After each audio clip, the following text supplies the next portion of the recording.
Доброго дня. Good early afternoon, dear ladies and gentlemen. Today is day 45 of our war.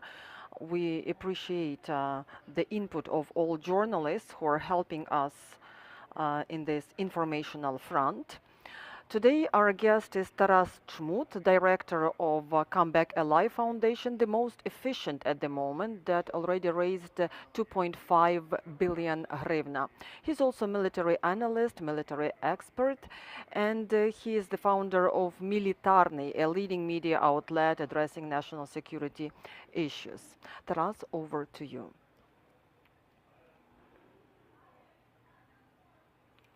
Good early afternoon.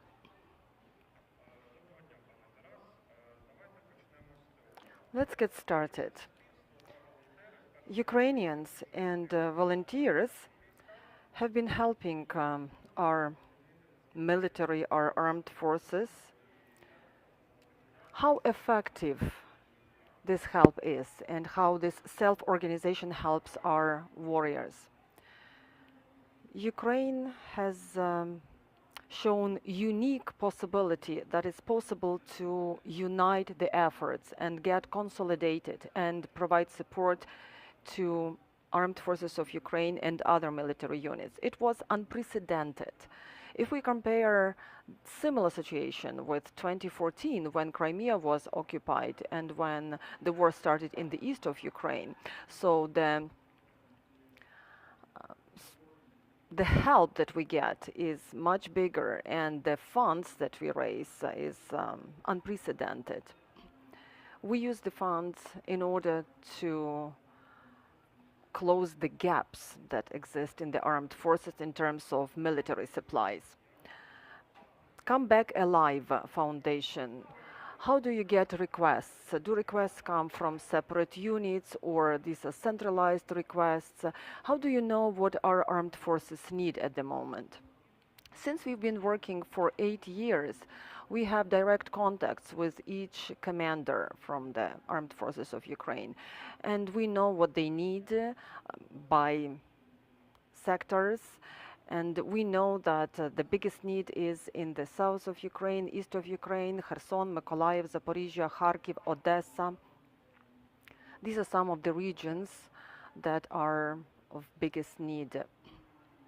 We also have helpline, hotline. We get requests from different units, from intelligence unit, from National Guard, from State Border Guard units. And if their requests fall under our possibilities, under what we can provide, then we meet their requests and provide what they need. What about dual-use goods and are there any issues with supply of dual-use goods and are there any challenges here? We did have issues during week 1 and week 2. There were supply issues, because crossing the border was a challenge. But there were certain amendments meant to the legislation thanks to the cabinet of the ministers. Now we have simplified this process, but still this process is not smooth yet, because this is run by volunteers. They don't have enough human resources in order to provide assistance here. But if we compare what was at the beginning, let's say in the 20th of February. So it's totally, the situation now is totally different. So the logistics is expedited and the time from the purchase to providing to the armed forces of Ukraine all sorts of goods is much shorter. Our volunteers, Ukrainians, public activists, people from other countries, how can they help armed forces? Well, first of all, they can share information, they can spread the word.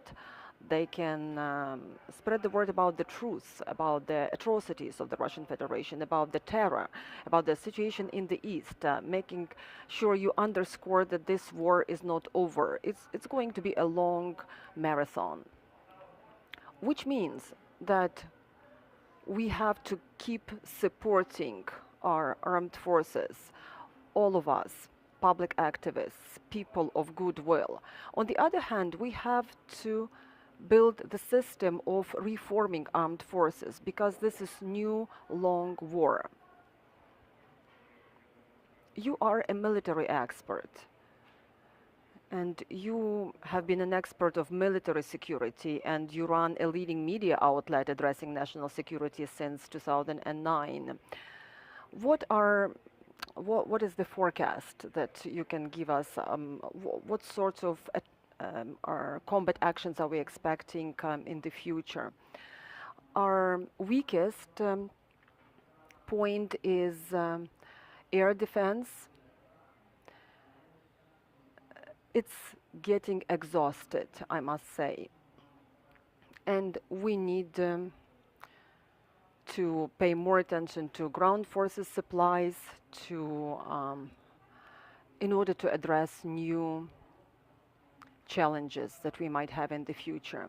So air defense, that's probably the biggest weakness, because we see that the civilians suffer, the infrastructure suffer from airstrikes, from bombing. That's why the aviation is something that is our top priority, crucial, cruise missiles, also radio intelligence system, electronic warfare system, and that will allow us to reduce the human losses and even prevent the active phase of the war in the future. The more powerful our military forces are, the smaller the possibility is that the Russia is going to escalate again. Do we have questions to our guest?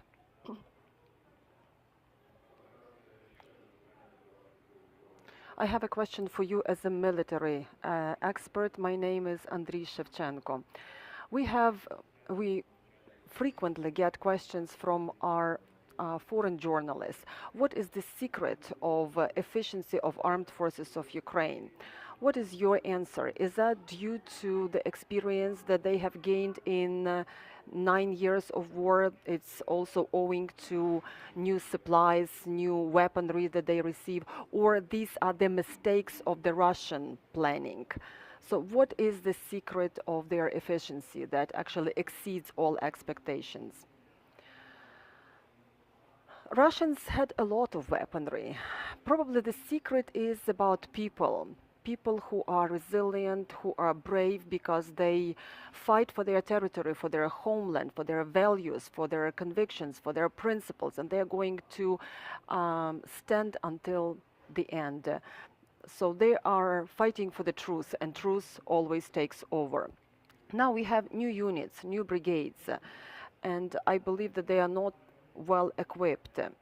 Where do you think we can get the machinery, the weaponry, in order to properly equip and stock those units? Can we get some stocks from old stocks, or the time is ripe so that we now probably start buying equipment from the NATO countries, from foreign producers, or we just ask for donations? Today we have reserves. There are a lot of territorial units, a lot of new battalions. Some brigades have even divisions. And the problem with machinery, with equipment, with military supplies is really acute. And in some cases, it's even getting worse. And we keep losing tanks, artillery, we keep losing IFV and armored personnel carriers, etc. Unfortunately, now we cannot provide everything locally, and we cannot manufacture things locally. As for the Soviet supplies, they have already been exhausted. Just forget about Soviet supplies. Where to buy new machinery? So we can buy from our partners, from the United States, from European countries. They have the resources that can cover our needs. If we are talking about armored personnel carriers, IFVs, so there are a lot of examples. Abrams, for example, and even more powerful systems of man pads and MLRS, so we can get them in order to compensate for their equipment lost. Later, on later stages, we can talk about unification, about training, about modernization, about upgrading, and all sorts of processes that could be done in peaceful times. Thank you very much for answering this question. Our last question is, how did Come Back Alive Foundation change in 45 days? And what is your brightest memory? Our annual budget was 30 million hryvnias. Now we have monthly budget 2 billion hryvnias. So that's quite a breakthrough. And luckily, we keep getting donations, and that allows us to be efficient. What I remember most is the resilience of Ukrainians who are not ready to compromise. Thank you, Taras. Are there any other questions? Or maybe you have a comment or message you would like to send to Ukrainians? Briefly, just remember that the war is not over, and now Russians have taken this operational pause, which might take a month or a day or a few years, but eventually it will lead to another new major war and new atrocities. Thank you very much, Taras. So just to remind you, our guest was Taras Chmut, Director of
Dear afternoon, good afternoon, dear ladies and gentlemen. This is day 45 of our war, and our next guest is Maria Mezentseva, Rada member, head of the permanent delegation of Verkhovna Rada of Ukraine to the Parliamentary Assembly of the Council of Europe of Ukraine. Our first question is about expelling Russia from the Parliamentary Assembly of the Council of Europe, and what are the consequences of that. I believe that this decision, that I believe was absolutely timely because it happened on day 2 of the fully fledged war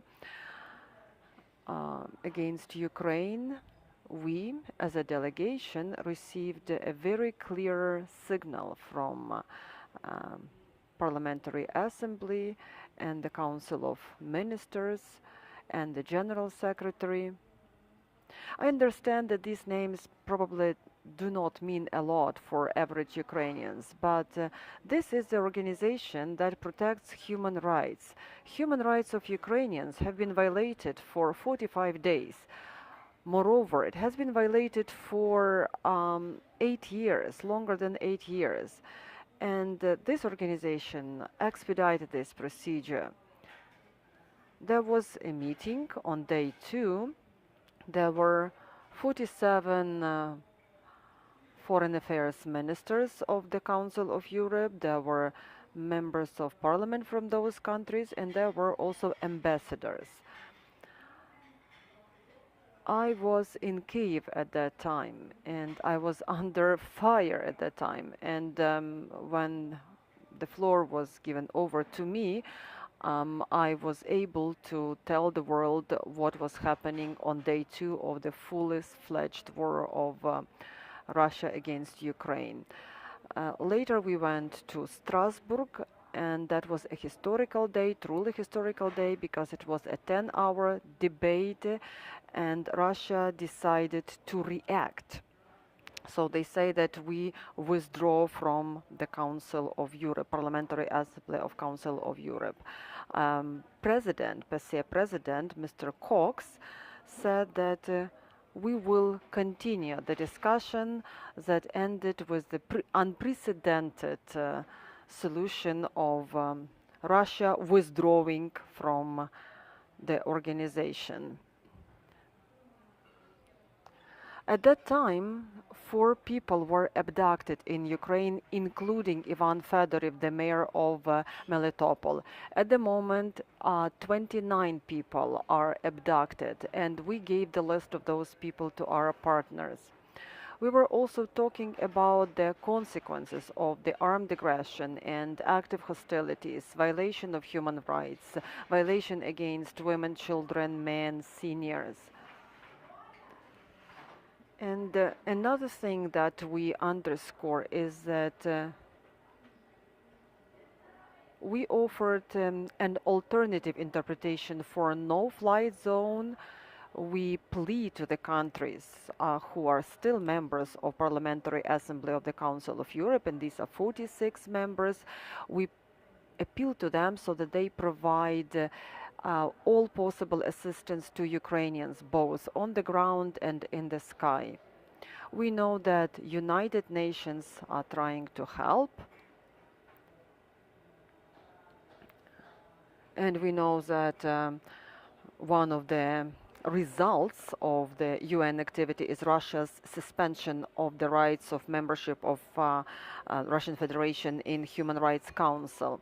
But they still veto all decisions regarding Ukraine in the Council. That's why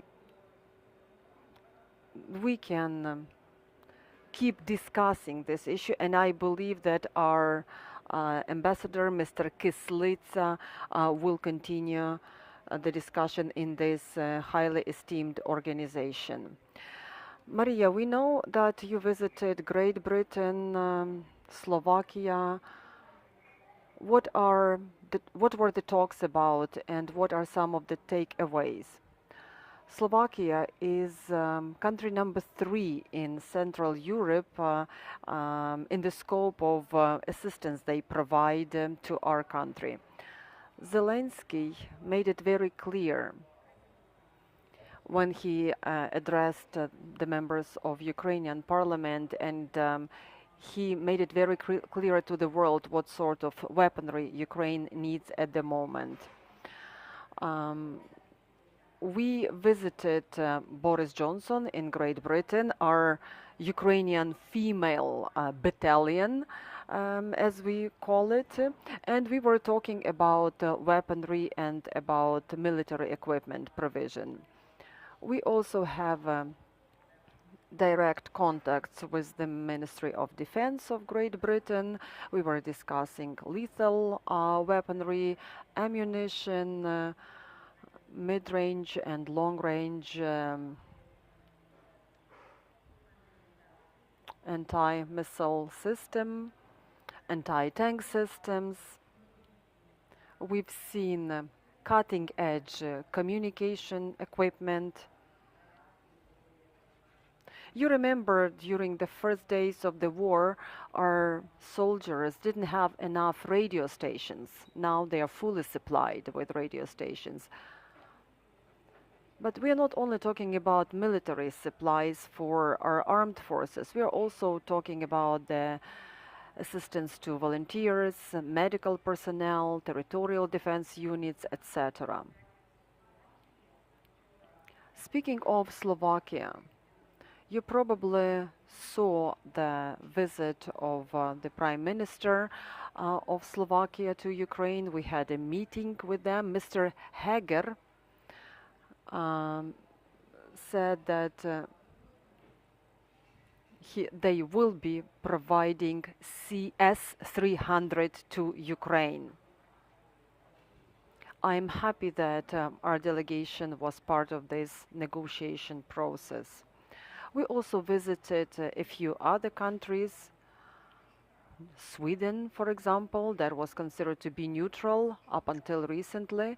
Now they are also involved in imposing sanctions against Russian Federation. There is a lot of Russian money, 250 billion Swiss francs. 6.8 billion of Swiss francs was already frozen in assets.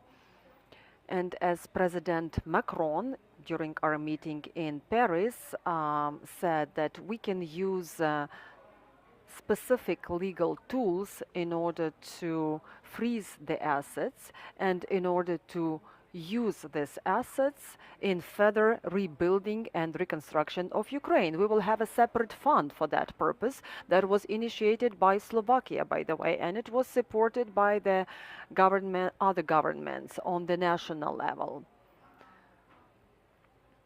I want also to talk about the programs for temporarily displaced people who are now living in Ukraine. We don't call those people refugees, we just call them temporarily displaced people, because 99.9% of those people are willing to come back home after the peace sets in and after the war is over. About the programs for IDPs, so these are the guarantees these women will get jobs, and they will be offered social protection. If we compare a situation in Ukraine with Syria in the aspect of refugees, so we are in a much better condition. I'd like also to focus on children and their education. In Slovakia, children keep attending schools remotely, and yesterday I talked to the Minister of Education, Mr. Shkarlet.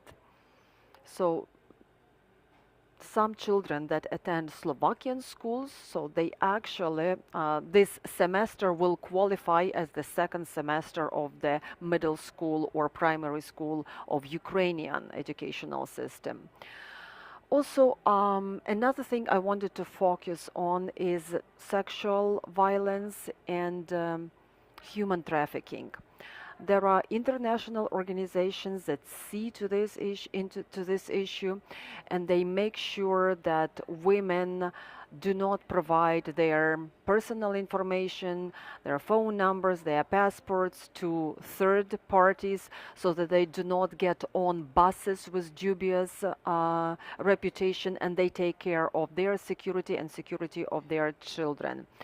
After the whole world has seen the images, dire images from Hostomel, Bucha, Irpin, Borodyanka. By the way, we visited Bucha yesterday with the members of parliament from EU countries. And we will be talking about new sanctions, including full embargo for oil and gas. This is what we managed to convince European governments.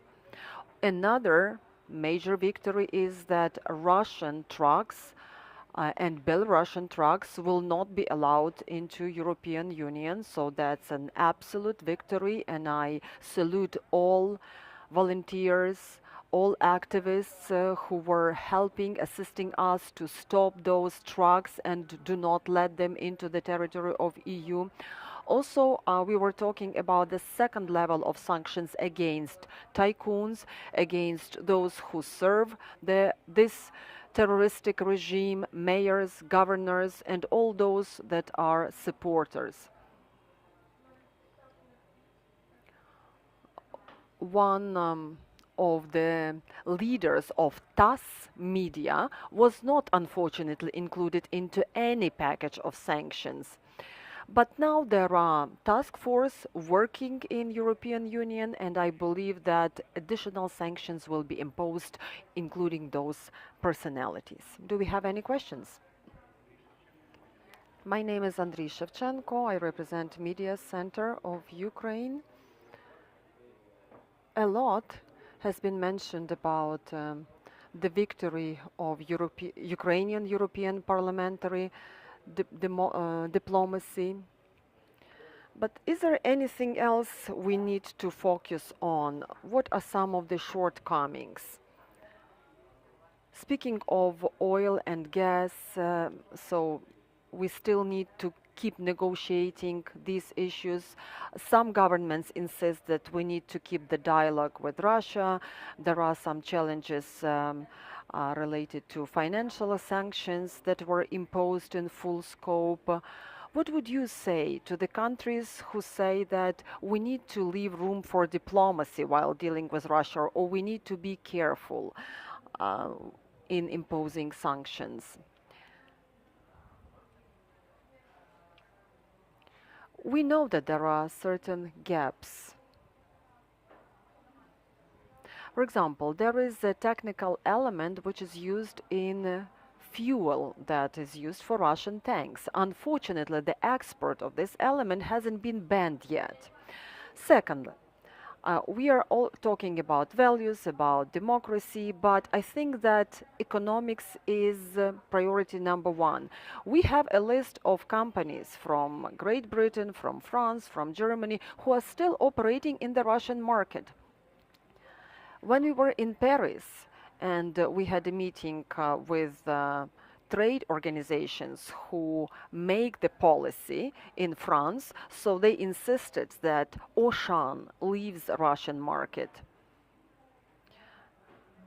We were targeting those companies in Twitter. We were openly saying that this is business soaked in blood, because each euro cent, each dollar, or each euro, so this is the money invested into the ammunition that is killing Ukrainian men, women, children, and seniors. And believe it or not, it works. This diplomacy works. So people hear us. After each meeting, we bring albums or postcards so that's the image of a person who unfortunately died during this war, and it really works. It affects the target audience. Our next visit is going to be on Monday, so we are going to meet our Irish and British colleagues. These visits pay off. When we were visiting Donbass in 2015, together with Euro parliamentary members, and when we were under fire back then, so believe me, immediately all acts were voted for in European Parliament. It really works, the reality works. But I believe that security and safety should be of paramount importance. There are some colleagues from Europe who can go as far as Lviv, but some say that we are ready to go as far as Kharkiv. After what happened in Kyiv region, the catastrophe in small towns near Kyiv, yesterday event in Kramatorsk, do you think that this is some kind of breaking point, and it will be easier for us to do the talks with our partners? I will be laconic here. I don't know how many more disasters we have to go through. I mean, Bucha, Hostomel, Irpin, before things are done. When I was in Geneva, I talked to the president of International Red Cross organization, Mr. Mauer. We were talking about the situation of small towns near Kharkiv. One of them is Izum, which in Ukrainian means raisins, which sounds very delicious, but unfortunately people are dying of hunger there. They don't have basic food, water, and medical supplies. Today I'm sending my letter. Today is weekend, but I'm sending a letter to Mr. Mauer. He met us in Geneva last Sunday, and another important thing is green corridors. Every time we meet European politicians, ministers, we raise the issue of green corridors, including Red Cross organization, because this is the organization that has to provide the security and safety to those who they evacuate.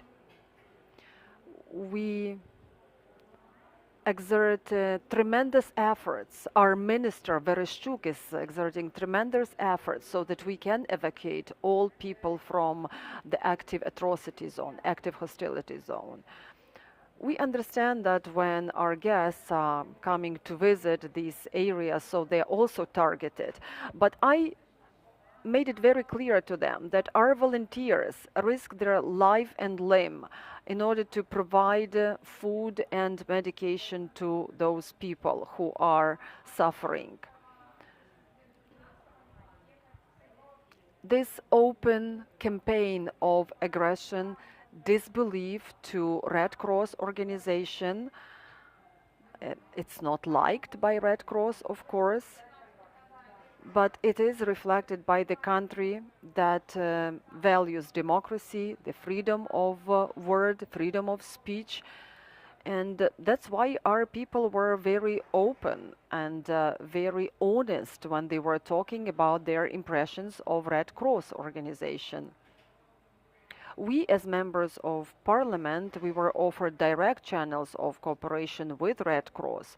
We know that a lot of people are still abducted, they are tortured, they are prisoners of war, and we have to liberate them. There is a special document which is called the card of people missing in action, so you can use this document, you can fill it in and provide information to us. How did the work of our parliament change in 45 days of the war? Has anything changed at all? More members of parliament are taking part in the meetings of the parliament, so the turnout is impressive. every meeting of the parliament, so that's the moment of unity for us.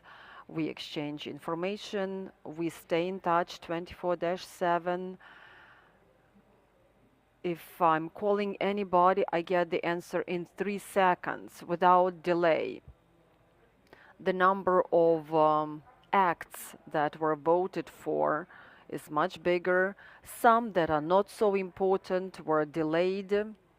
But what's most important now, this is support of Ukrainian economy, support of small, medium businesses, support of people who are in the harshest conditions, including internally displaced people, temporarily internally displaced people, people who are heavily dependent on certain medication. So all these issues are our top priority.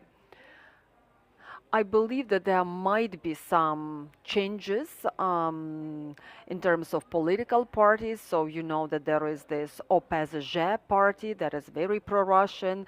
So some members already left that party.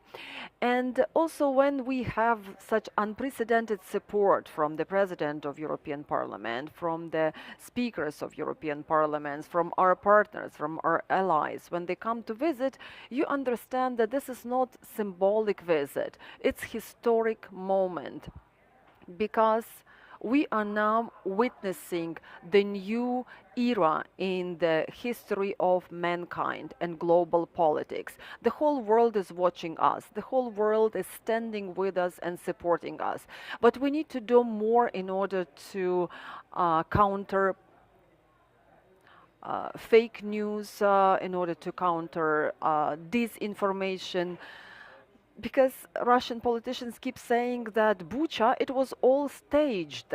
We have to respond to such messages because representatives of international organizations were there and they saw it with their own eyes.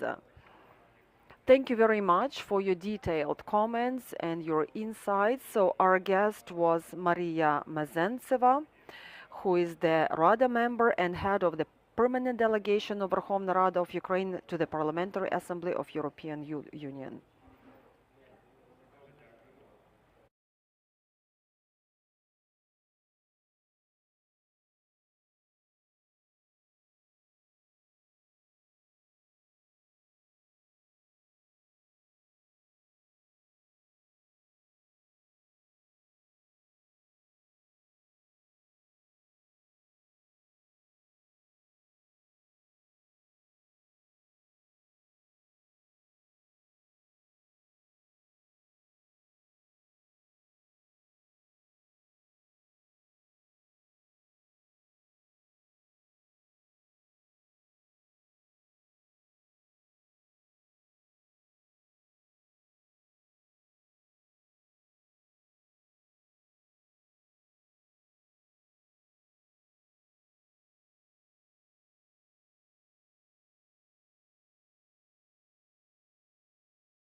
Пані та панове, Dear ladies and gentlemen, day 45 of full-scale war against Ukraine, and this is the 9th year of the atrocities committed by the Russian Federation in our country, in our homeland. My name is Andriy Shevchenko. I represent this media center. Let me introduce our next guest. That's Ihor Smilianskyi, Director General of Ukrposhta. This is National Post Operator, governmental institution which is dealing with tremendous scope of work, both delivering post and providing other service to the people of Ukraine. My first question is, how does the post system operate during the war? Thank you. We do have issues and challenges. It's not easy, but we have learned to work in new mode during the full scope of invasion, full-scale invasion. During the curfew, our people are working and sorting the parcels. We have learned to do that. And we learned to start our day very early.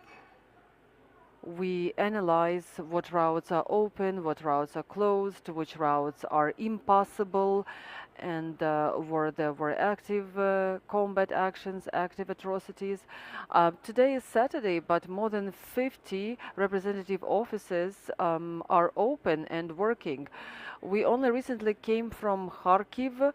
Of course, it sends shivers down my spine because it's not safe, but it's also reassuring when you see that the offices of our organization are open and people keep receiving pension and even send parcels and receive parcels, including parcels from other countries. Let's talk about the changes that affected your organization.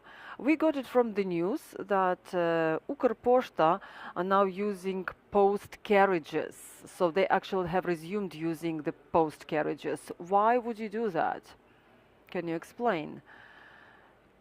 Today, I talked to Mr. Pertsovsky, Mr. Khomyshin, who are the board members of Ukrzaliznytsia, and also Andriy Sadovy was involved in those talks, and the members of administration. Why we did that? First of all, it would allow us to deliver goods using all possible means, because you know that the highways are blocked by checkpoints. There are also active hostilities. Second, we are running out of vehicles in Ukraine.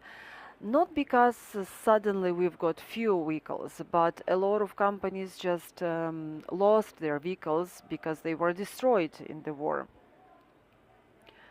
If you could get from Lviv to Kyiv in 12 hours, now it's taking longer, plus there are fewer cars, as I said.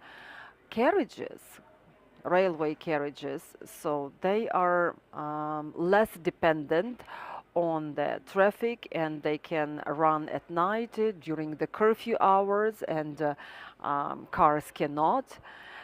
So we are able to provide people with all the essentials, even at night.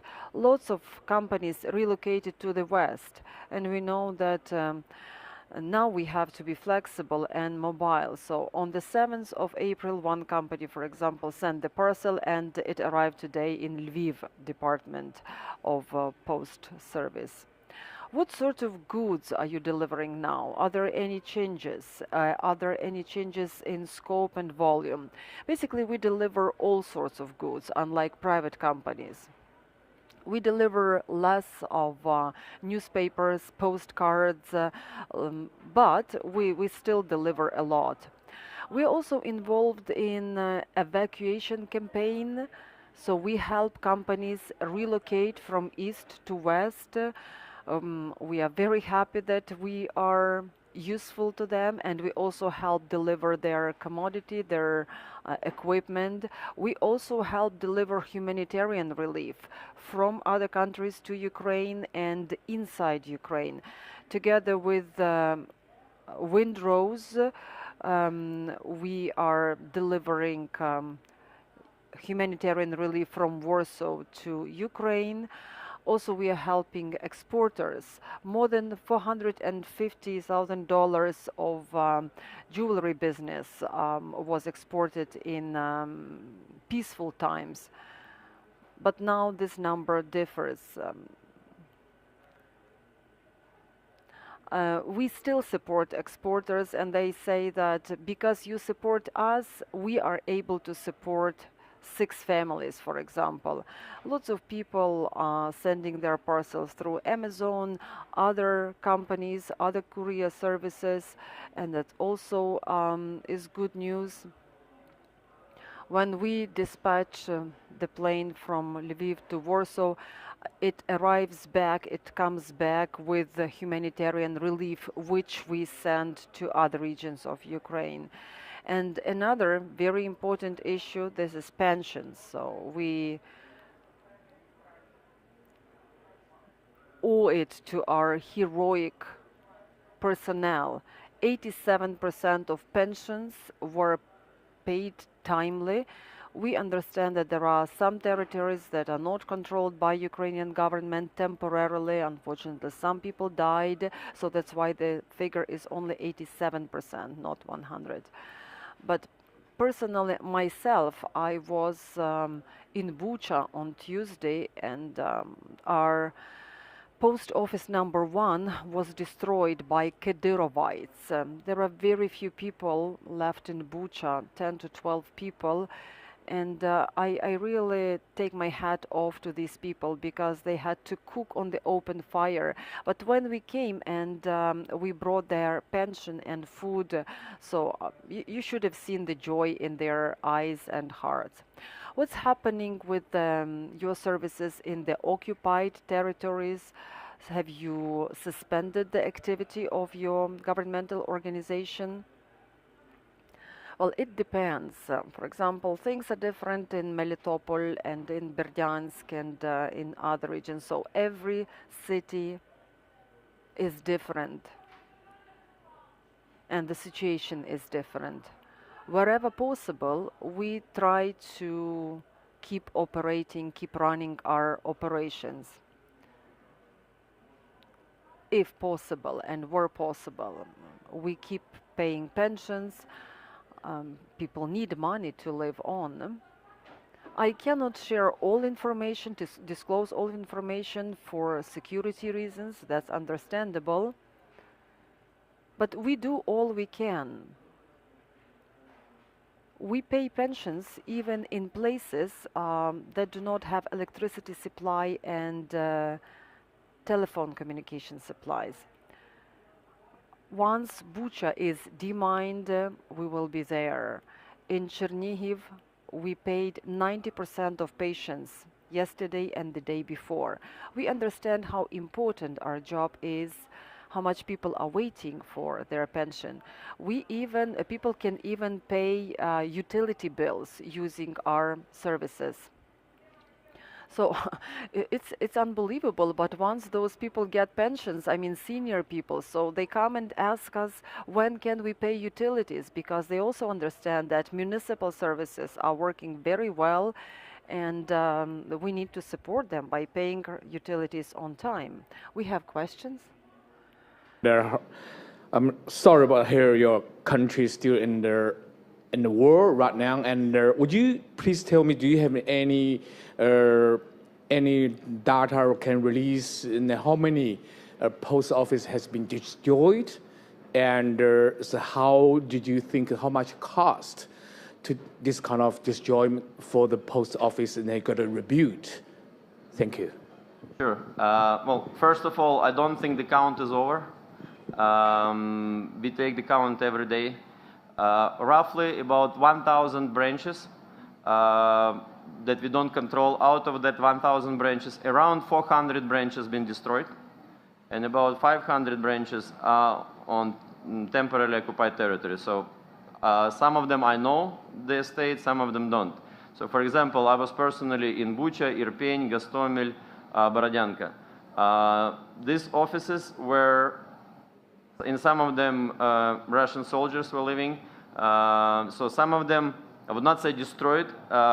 We made the goal of renewing them in a maximally short period of time. So, and when you say 1,000 out of 11,000. Over 11,000. Destroy or not control? Destroyed about 500. You can say 50-50. And again, now we take the count, we destroyed how? So for example, in Borodyanka, destroyed completely. I mean, you can see it just, leveled.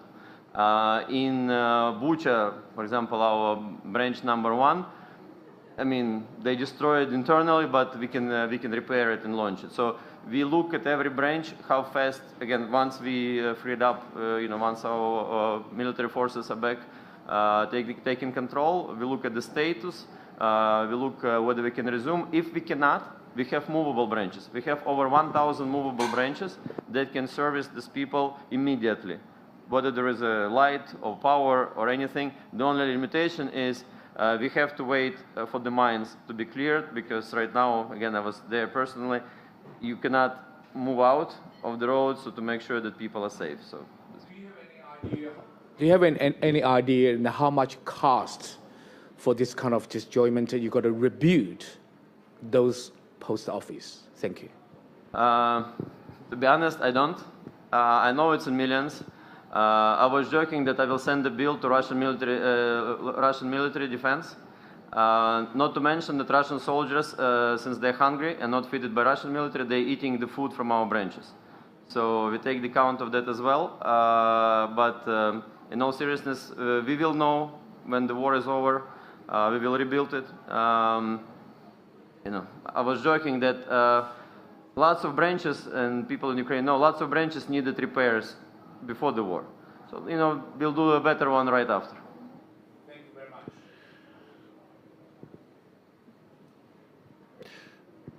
світ облетів. The pictures from post office in Belarus became viral in the internet. We've seen that Russian troops, after looting Ukrainian houses, were trying to send parcels back home to Russia. You, as the person in charge of postal service, does it stir any feelings? Of course, it's a negative feeling only. The first thing I wanted to say is that my focus and the focus of my team is that it's not such a big problem. I think that a bigger problem is that postal services of Russia are trying to avoid sanctions. Russia is trying to raise the limits and do it within the Euro-Asian region, and they are going to use postal channels of other countries in order to bypass sanctions. We are trying to expel Russia from the World Postal Union Association. We know that lots of countries are still concerned, deeply concerned, but they are not doing any practical steps in order to impose sanctions, but I will do all I need and can in order to make sure Russia suffers losses and pays and is held accountable. Do people hear you? Do people see you? Do they see the damage? Of course, we show pictures to those who need to see the pictures. There are, of course, political issues. I'm not going to talk about specific names, but one of the heads of Euro-Asian Union is aware of what is being done.